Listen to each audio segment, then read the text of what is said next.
fans, and welcome to this week's edition of Mid-South Wrestling. I'm your host, Boyd Pierce. We also have the man who cannot be outdone, Cowboy Bill Watts. Bill ruled by the iron fist. It's his money, it's his ball, and he played by his rules.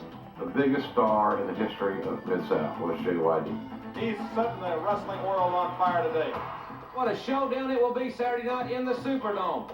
I've been ranked in the top 5 wrestlers in the world for as long and as far back as I can remember. Magnum TA, this youngster is really impressing me here. Hacksaw Jim Duggan, perhaps the most exciting professional wrestler in the profession today. Boys are back in town. Freebirds are here. We're in demand all over the world. Hacksaw Butch Reed has got the size and the strength and the agility. What a crowd! What an ovation! All right!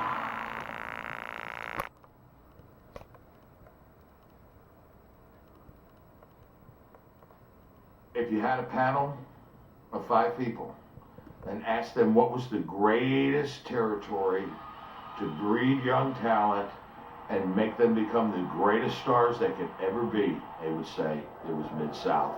Mid-South Wrestling to this day has almost like a cult following. I mean, I have people come up to me constantly. They don't want to talk about, all the WWE stuff. They want to talk about Mid-South because it was one of the premier promotions.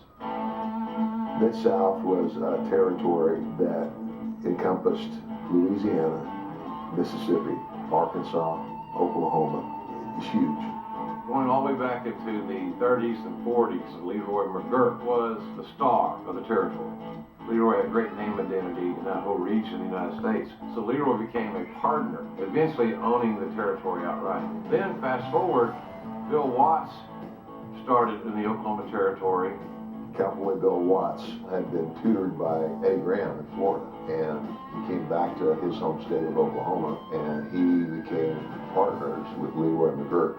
In the meantime, McGuirk was having trouble soliciting talent. That's when Bill Watts entered to start booking the area and really brought it back to doing fantastic business. Some of the biggest stars in the business started migrating to that area because Bill was in charge. Leroy was a blessing and a curse. He ran a little operation in a big area, and he called me and said, "You need to come home." He said, "I need some help."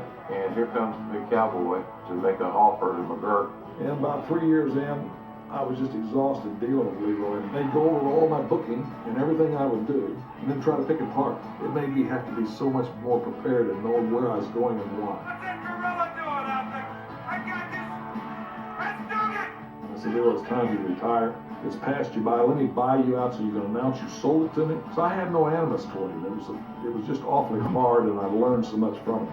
And then Bill made one TV show that aired in all those little syndicated markets, and they became Mid-South Wrestling.